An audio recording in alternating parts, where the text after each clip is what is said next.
Hello guys, hope you guys are doing good. My name is Shayan from HZad Education, once again with another video regarding a common question that we're asked, should we be doing IELTS or CELPIP? Before that, I just want to say I'm sorry for being late on the emails. I'm getting lots of emails from YouTube, which is amazing, and you guys are requesting the material and template.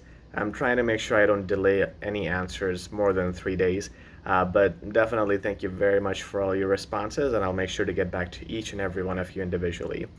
Okay, now let's get back to this question about IELTS versus CELPIP.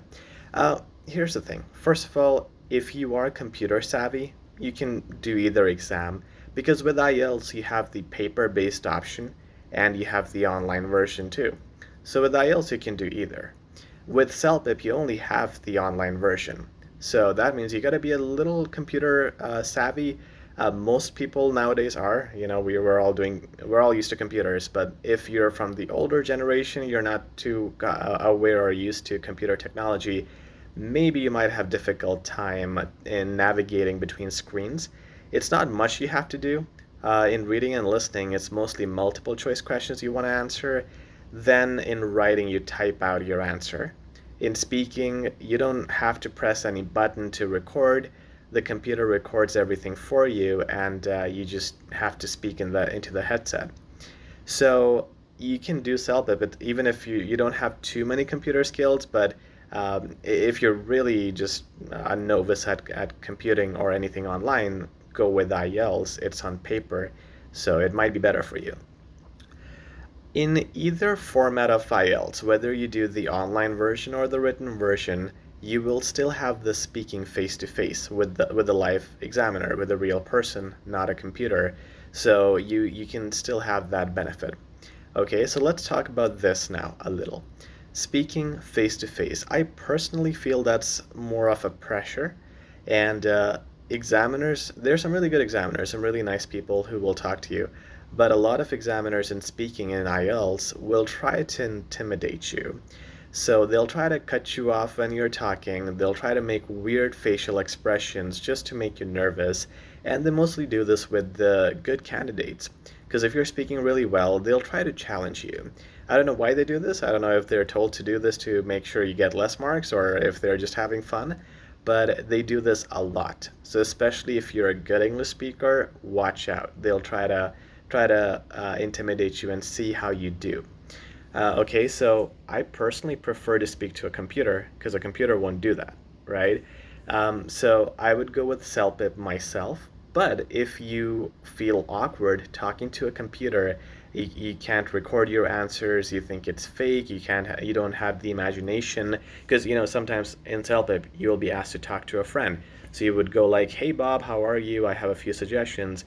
Now, if you don't have this imagination or you find this role playing to be quite cringe-worthy, better go with IELTS because at least that's a real conversation you're having. But just beware of the examiner. You never know. Maybe you'll get a good person, but you can't guarantee it. Okay, in terms of the marks, IELTS speaking is much easier. The people who go for IELTS speaking always mostly pass. Writing is the problem there, but they pass in the IELTS speaking. However, in CELPIP speaking, those same people struggle a lot. So if you see the equivalency, IELTS 7 is equal to a CELPIP 9, but the people who get an IELTS 7 don't get even a 9, they get 7. They don't even get 8. So in real life, the CELPIP speaking is marked more in a more harsh way. So only if you have a really good speaking, go with CELPIP. Otherwise, it's way better you go with IELTS. They'll give you much more chances there. Even if you have an intimidating examiner, the overall marking is lenient. What I know from CELPIP is they mark you on a lot of things. Not only the tone, the pronunciation, grammar, the way you answer the questions. Those are all the things that you're marked on in IELTS.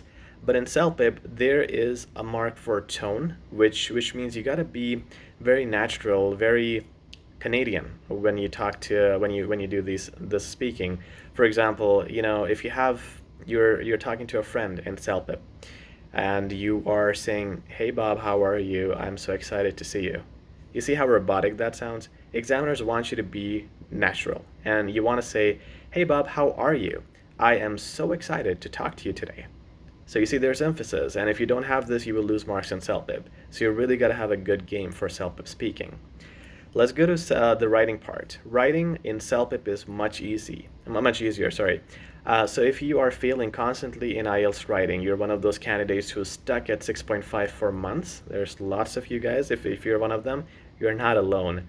Go with CELPIP instead. People who get a 6.5 in IELTS get over a 9 in CELPIP writing. Again, the marking criteria is easier.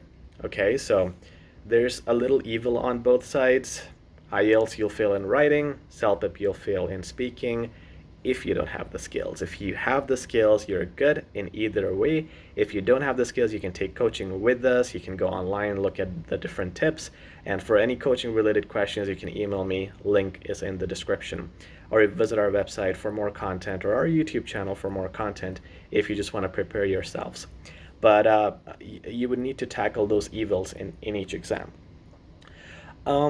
Reading and listening are pretty much the same. So the equivalency you see on the CELPIP marking, let's say you get a 6 in IELTS, it's equal to a 7 in CELPIP in reading and listening. That's what I see people having anyway.